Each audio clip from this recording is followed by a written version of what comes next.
you wanted the best, you've got the best podcast, the hottest podcast in the world.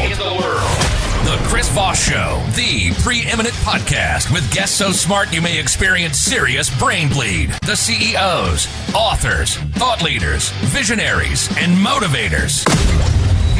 Get ready. Strap yourself in. Keep your hands, arms, and legs inside the vehicle at all times, because you're about to go on a monster education roller coaster with your brain.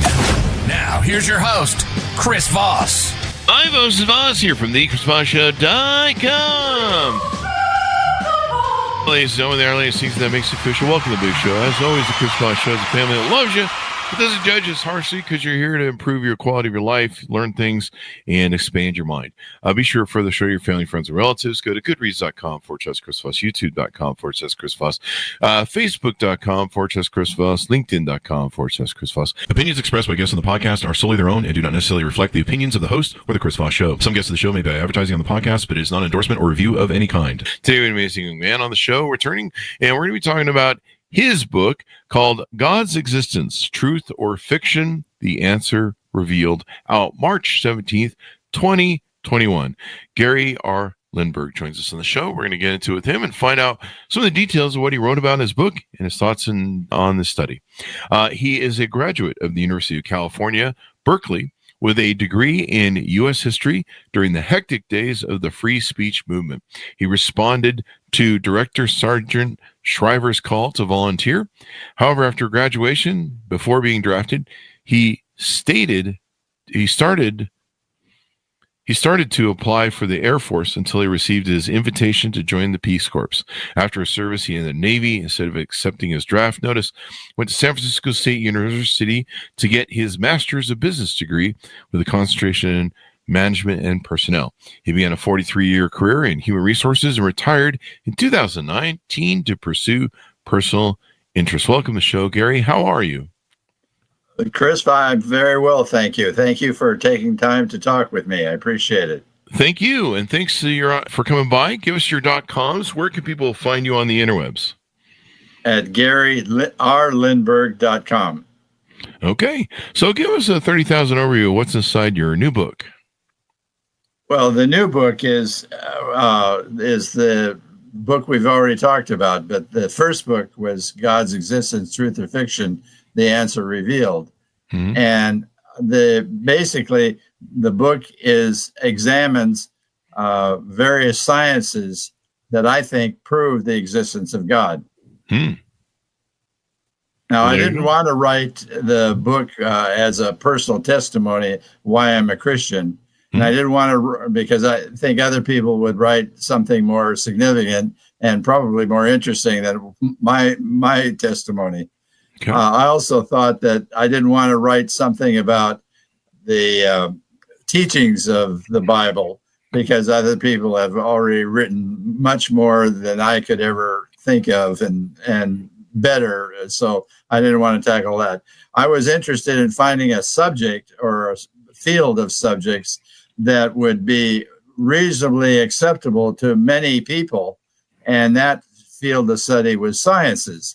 So I examined half a dozen different sciences, including botany, zoology, human anatomy, astronomy, chemistry, physics, plus mathematics, to find evidence that would indicate that God existed. So you write about this in your book. Now, is this the first? I know we talked about what you meant, the newer book. Is this a part of the book in a series? No, sir. This is the first book I wrote. And then I wrote another book, The Vegetable Grows, Then the Lion Roars, my Peace Corps service in the 1960s. And then finally, more recently, I wrote God's Existence, Truth or Fiction.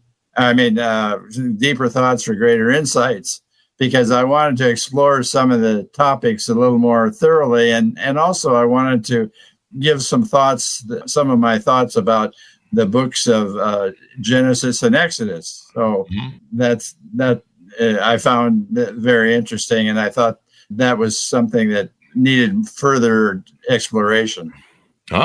more explanation and stuff like that. In telling the story of your inside your book, how do you where do you start out? Where do you find issues with maybe how Christian assumptions about the Bible maybe might be incorrect or maybe correct? Well, we've already discussed that. But truth or fiction is a different focus, and there I'm looking at the different sciences where you find evidence that God exists. Now, I might point out that I had basically three reasons for that inspired me to write that book to start with. And first of all, as I was growing up, I started having thoughts that other people didn't seem to have, or at least didn't express to me. And one of for example, I started asking myself, who created the Bible? Well, the answer to that seemed pretty clear to me, that God created the Bible because he inspired various people to write it and to organize it.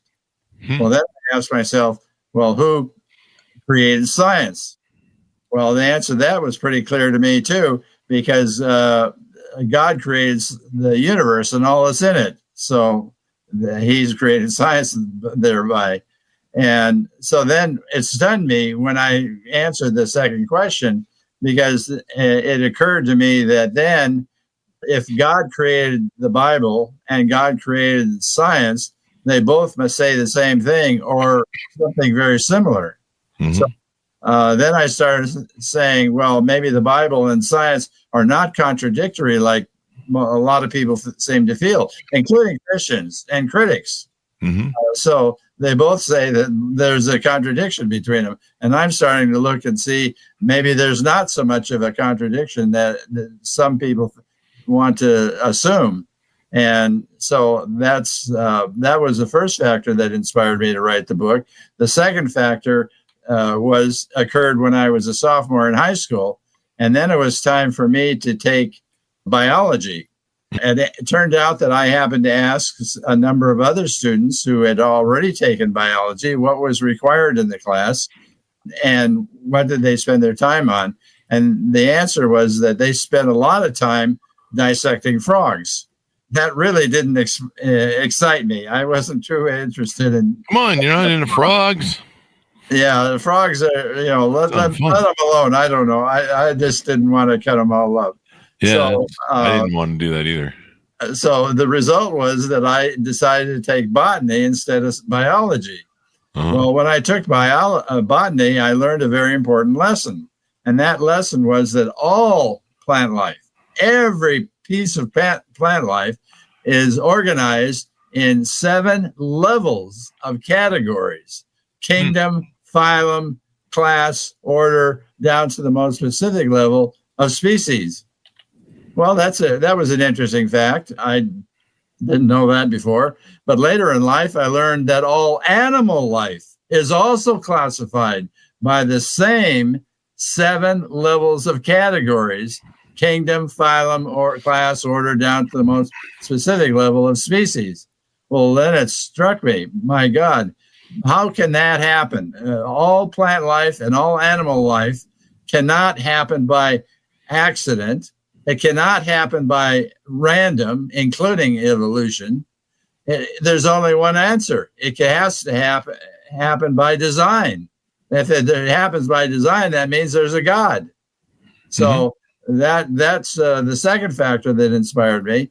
The third factor was that everybody kept saying there's no proof that God exists. There's no evidence for it. Well, I decided to find out for myself. So that's why I examined the different sciences that I just told you about. And so I found that there's plenty of evidence that proves that God exists. All you have to do is open your eyes and think a little. Yeah. Let's delve into it further. I mean, isn't it possible that it could just be random? I mean, I'm just playing the devil's advocate here. I don't see how it can be. How could it happen by random if it's that well organized? We're talking about very specific levels of organization. Well, I mean, we can reverse engineer the organization, but wouldn't it be possible that it could be random? I don't see how that can happen. Okay. So what do you hope people are going to get from your book? Well, I hope that they learn that there's a different perspective, that when you examine the Bible, you have to understand that it's been translated many times over the centuries. And there are, I don't know how many different versions of the Bible there are. In English, there are a dozen or more. And then that doesn't include the different versions in different languages all around the world. And so when you have that kind of diversity of translations, it's incredible. You know, when I was in the Ivory Coast, I happened to listen to a song on the radio one day, and it was the La Toile de ma Maison, and that was the title of it. And it was a very familiar song, and I had to think about it, and then I realized, well, I knew that song from the United States. It was called Green, Green Grass at Home, sung by Tom Jones.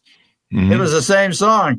But if you translate Green, Green Grass at Home into directly into French, you have to say Verte, verte, le pelouse de ma maison. That's not the same as La Toile de ma maison, which means the roof of my house. So when you're translating over centuries, you have to understand what the meaning of the real meaning of the word is.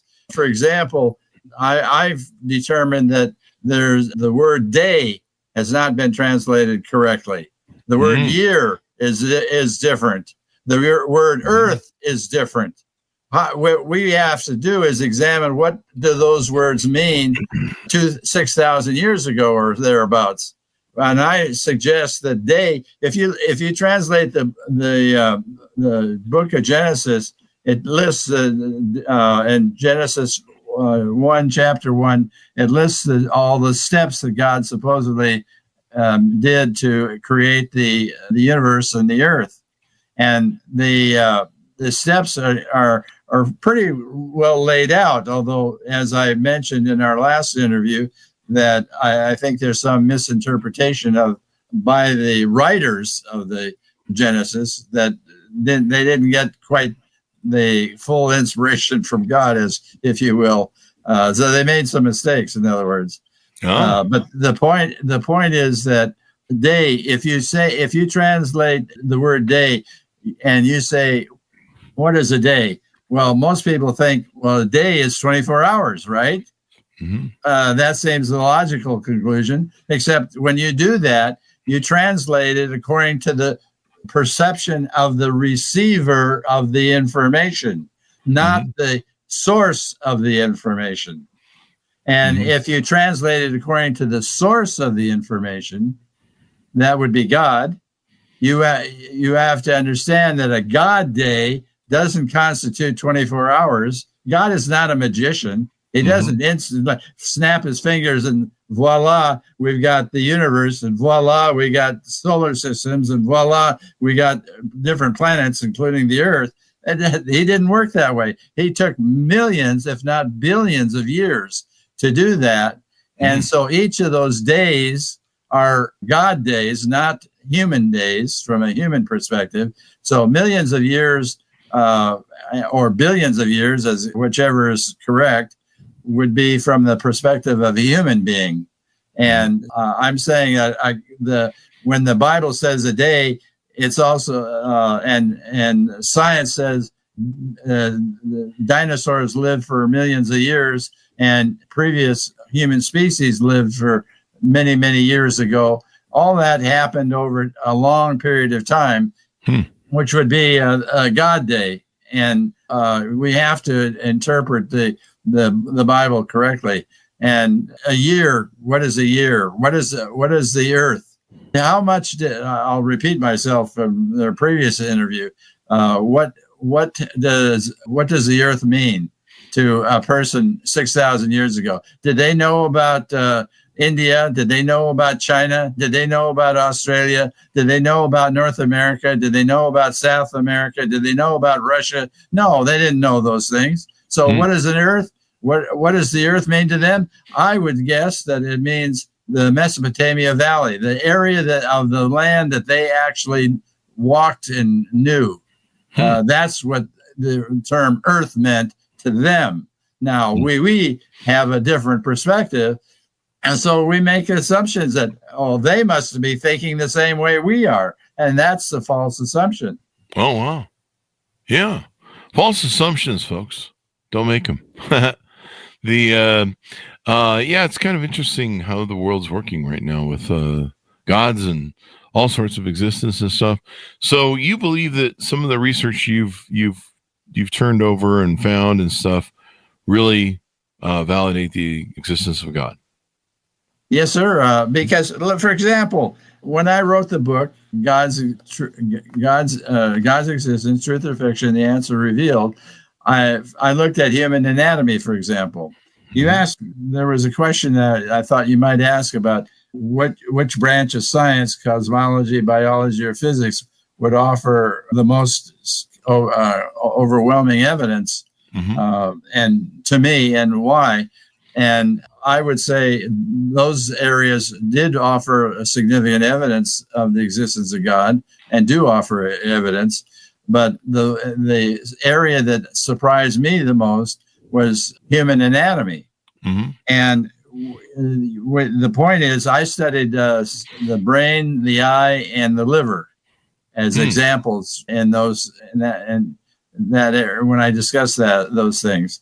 And the brain has 100 billion neurons, 100 billion neurons, and 1 quadrillion intricate electrical connections, which we call synapses, within the brain.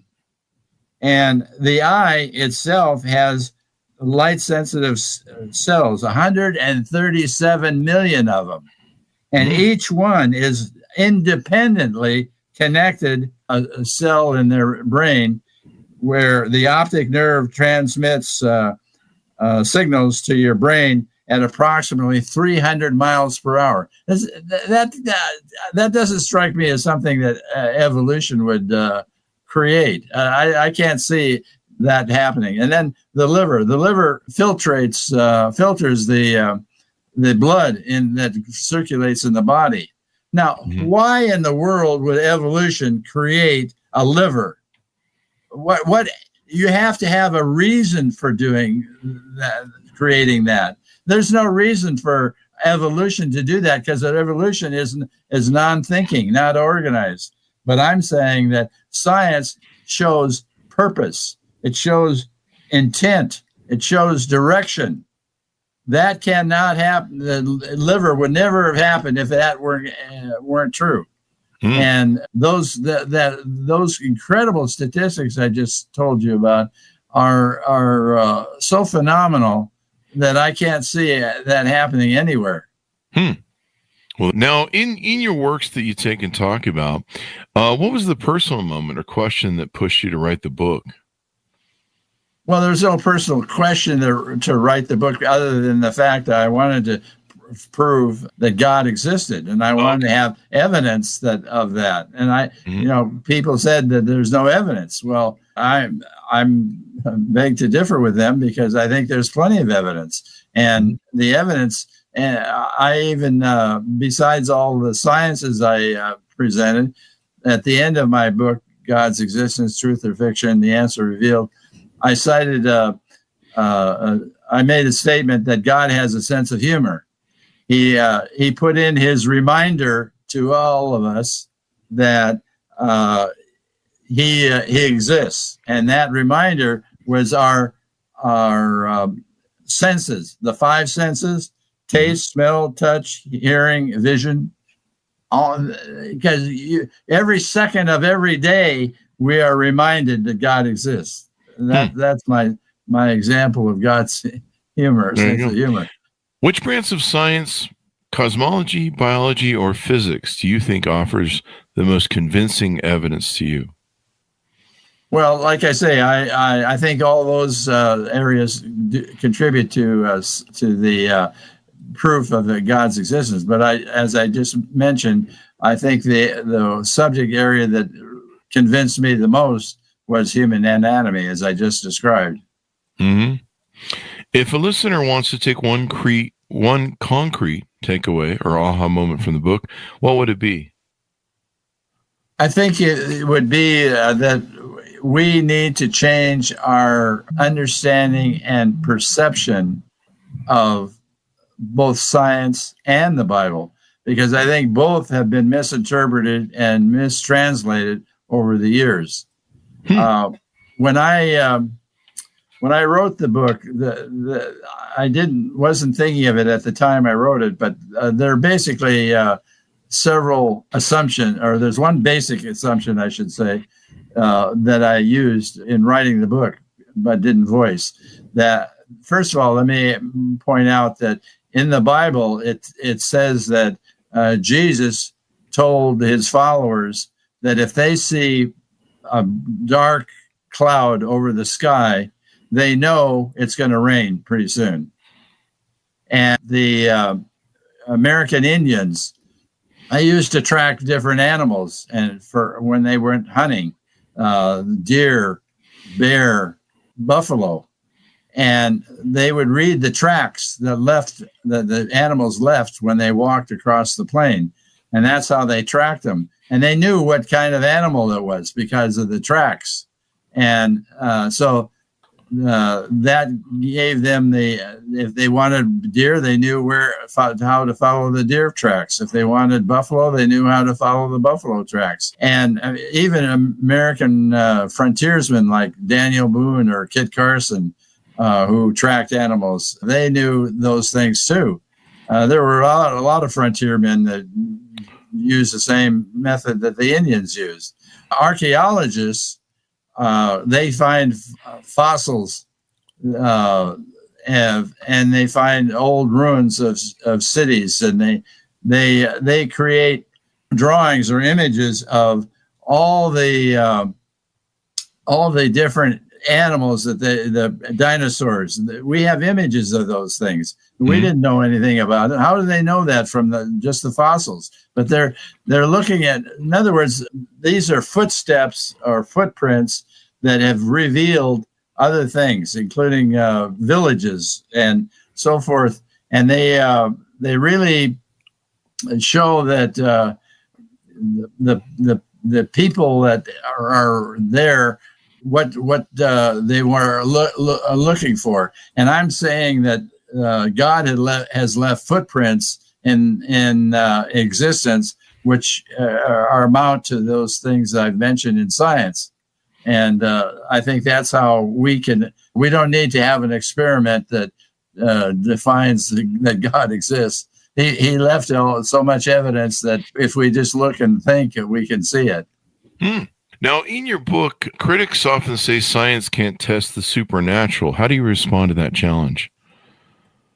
Of course they can't. Nobody can test whether God exists, but what I just said is that God has left footprints in human existence, but through the sciences, and those are ways we can understand that and find proof that God exists. And you don't need to have an experiment to prove that.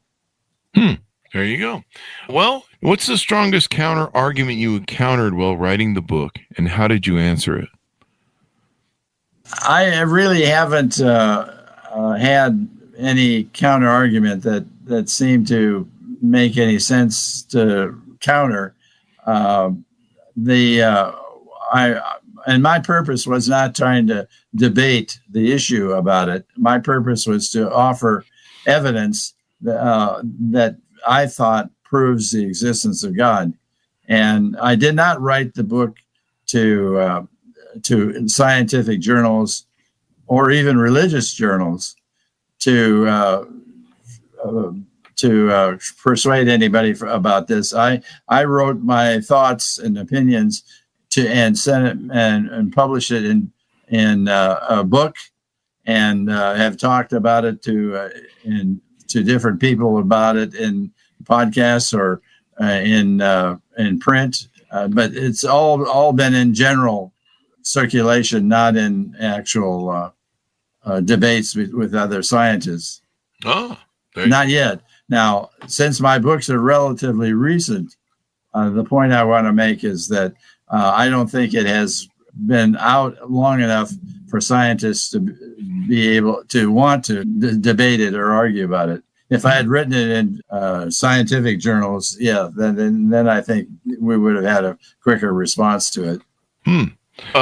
No scientists or theologians reach out to debate you yet or support your conclusions since publicists. It's still pretty new, right? I think it's still pretty new. That's my thought. Yeah. Which chapter was the hardest one to write? What made it so personal for you? For God's existence, truth or fiction, the answer revealed, none of the chapters were really that hard to write, because when I started writing, I made a list of topics I wanted to write about. And then I turned the list of topics into an outline. And then I just followed the outline and wrote about the different subject areas in the outline.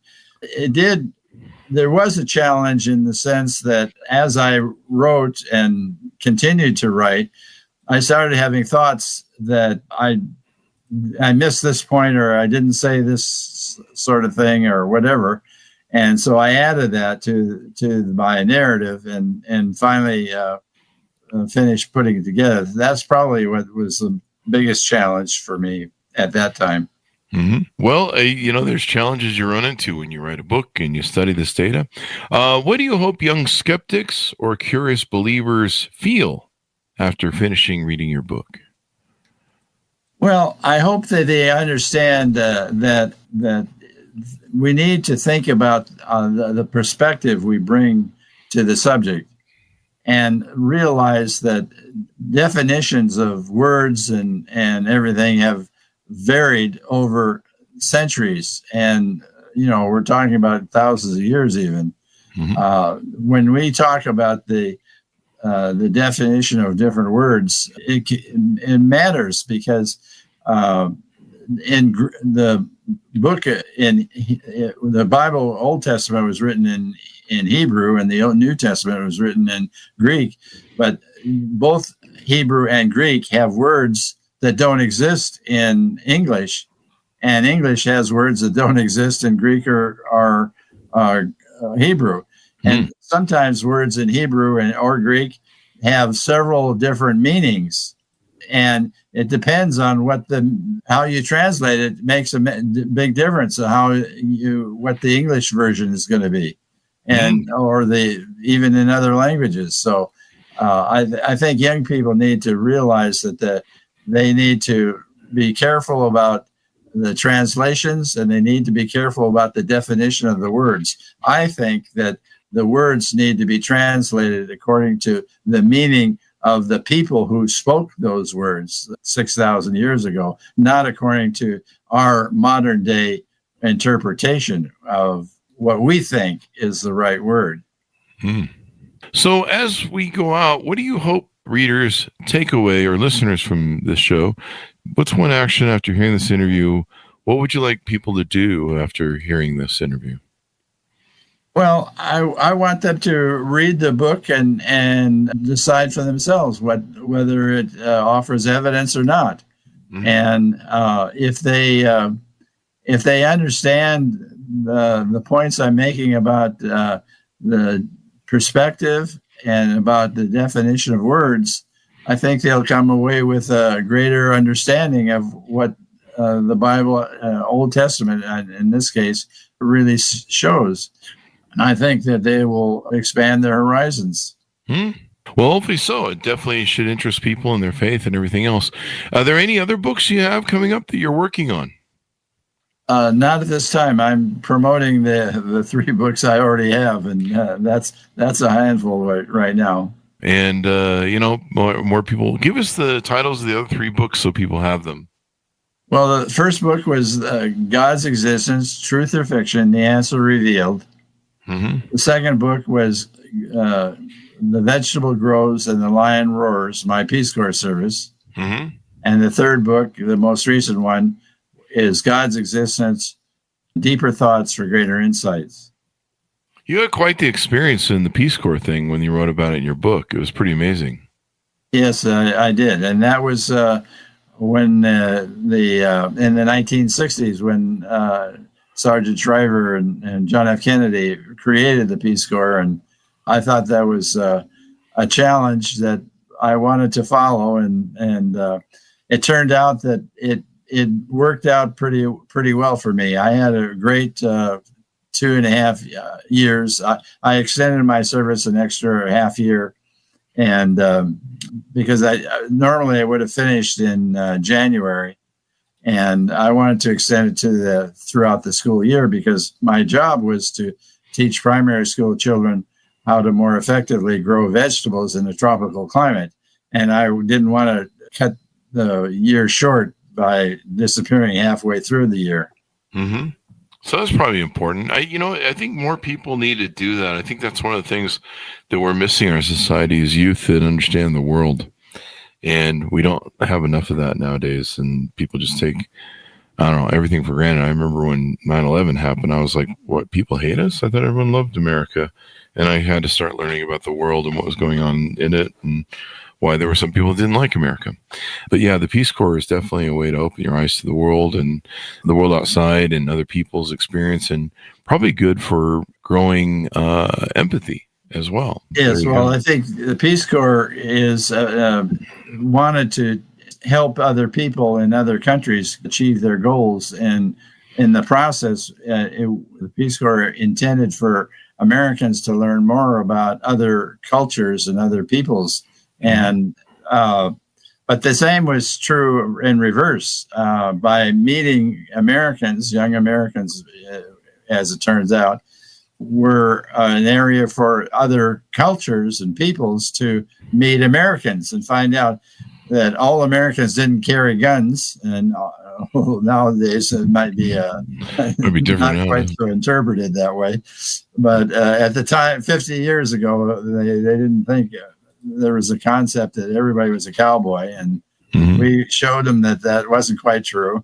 And they thought of America being a land of violence, and well, that kind of didn't work out quite as well as some other things. But anyway, the point was that it was an opportunity for a mutual understanding, and I in my school gardens program, I was thrilled that it worked out very well.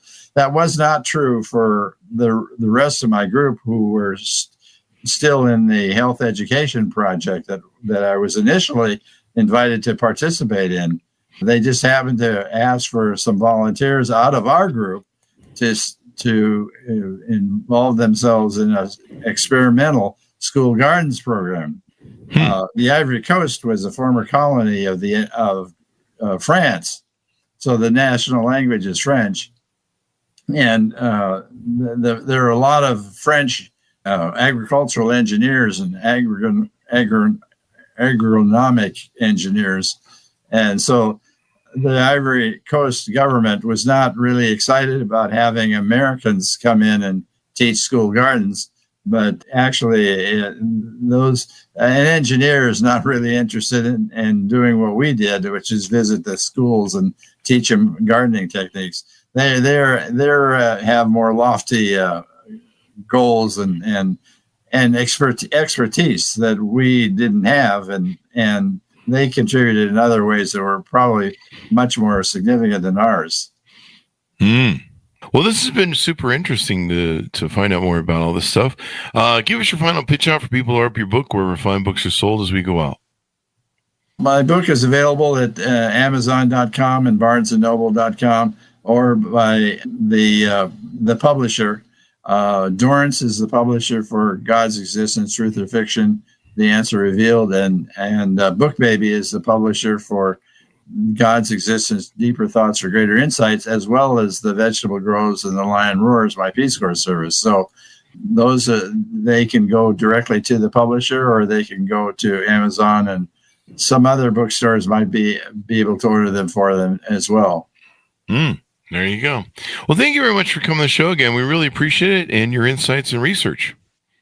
Well, thank you, Chris. I appreciate the time you've taken to talk with me, and the opportunity to talk to you again. I'll look forward to maybe another time. So, folks, order the book wherever fine books are sold. And God's Existence, Truth or Fiction? The answer revealed out March 17th, 2021. Thanks so much for tuning in. Go to goodreads.com/Chris Voss, LinkedIn.com/Chris Voss, Chris Voss1 on the TikTokity, and all those crazy places there. Be good to each other. Stay safe. We'll see you next time. And that should have us.